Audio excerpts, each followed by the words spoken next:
नमस्कार, जय हिंद, वंदे मातरम। एक बार आप सभी का बहुत बहुत स्वागत है देश के नंबर 1 सरकारी YouTube news channel KDX news के अंदर। वहीं आप अभी तक हमारे चैनल पर नए हैं तो चैनल को लाल बटन दबा सब्सक्राइब एवं वीडियो को ज्यादा से ज्यादा शेयर जरूर करें। मध्य प्रदेश की 230 सीटों का जनता आधारित नेताओं को चौंकाने वाला सर्वे जारी कर दिया है ABP news, times now, Phalodi सट्टा बाजार और भारत की 5 बड़ी एजेंसियों ने। इस ओपिनियन पोल के अनुसार मध्य प्रदेश में अब की बार किसकी बनेगी सरकार, किसको हार का मुंह देखना पड़ेगा और किसकी सत्ता में होगा प्रचलन, इस वीडियो में देंगे हम आपको पूरी जानकारी। तो वीडियो को एंड तक जरूर देखें। वही वीडियो में पूछे सवाल का जवाब, क्योंकि आप भी जीत सकते हैं 50,000 रुपए तक का इनाम। वहीं दोस्तों, मध्य प्रदेश के वर्तमान मुख्यमंत्री है शिवराज सिंह चौहान। इनका कार्यकाल 2018 से प्रारंभ हुआ था। वही दोस्तों, मैं आपको बता दूं कि बीजेपी की सरकार 2002 से 2023 तक बनी थी, लेकिन 2018 में कांग्रेस ने बीजेपी को तगड़ा झटका देते हुए 118 सीटों का बहुमूल्य जीत हासिल की थी। लेकिन कांग्रेस पार्टी की जीत ज्यादा दिनों तक बरकरार नहीं रही, क्योंकि 1.5 साल के अंदर ही कांग्रेस पार्टी को 21 बड़े विधायकों ने इस्तीफा देकर बीजेपी पार्टी का दामन थाम लिया था। भाई दोस्तों, अब की बार किसकी बनेगी सरकार ये तो नतीजों के बाद ही पता चलेगा। लेकिन मध्य प्रदेश के चुनाव इतने दिलचस्प क्यों, इस वीडियो में देंगे हम आपको पूरी जानकारी। वहीं आपने अभी तक हमारे चैनल को सब्सक्राइब नहीं किया है तो लाल बटन दबा सब्सक्राइब जरूर करें। वहीं दोस्तों, बात करें मध्य प्रदेश की सर्वप्रथम सीट थार जिला की, तो थार जिला में कुल 7 सीटें हैं। बीजेपी को 4 सीटें, कांग्रेस को 3, BSP को 0 और अन्य के खाते में 0 सीटें जाती नजर आ रही है मध्य प्रदेश चुनाव 2023 के अंदर।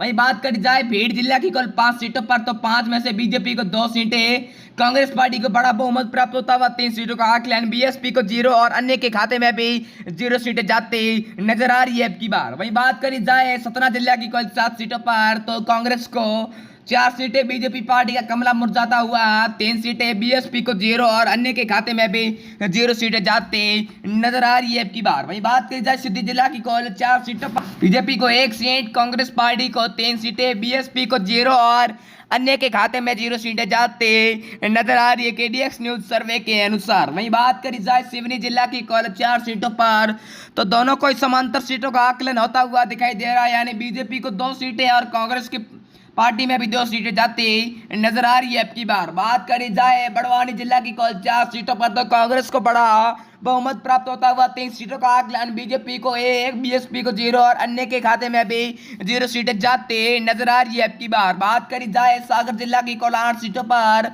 तो कांग्रेस पार्टी को 5 सीटें, बीजेपी पार्टी को 23 सीटें, BSP को 0 और अन्य के खाते में 0 सीटें जाती नजर आ रही है अब की बार। वहीं दोस्तों, बात करी जाए अगले सीट शिवपुरी की कुल 5 सीटों पर, तो 5 में से कांग्रेस पार्टी को 3 सीटें, बीजेपी को 2 सीटें, BSP को 0 और अन्य के खाते में 0 सीटें जाती नजर आ रही है अब की बार। वहीं दोस्तों, बात करी जाए बैतूल की कुल 5 सीटों पर, तो 5 में से कांग्रेस को बड़ा बहुमत प्राप्त होता हुआ 23 सीटों का आकलन, कमल का 2 सीटें, BSP को 0 और अन्य के खाते में 0 सीटें जाते नजर आ रही है अब की बार। विदिशा जिला की कुल 5 सीटों पर बात करी जाए, तो यहाँ पर थोड़ी बीजेपी आगे चलती हुई नजर आ रही है, क्योंकि 4 सीटों का आकलन कांग्रेस पार्टी को 1, BSP को 0 और अन्य के खाते में भी 0 सीटें जाते नजर आ रही है। राजगढ़ की कुल 5 सीटों पर बात करी जाए, तो 5 में से कांग्रेस पार्टी को 3 सीटें, बीजेपी को 2, BSP को 0 और अन्य के खाते में 0 सीटें जाते नजर आ रही है अब की बार।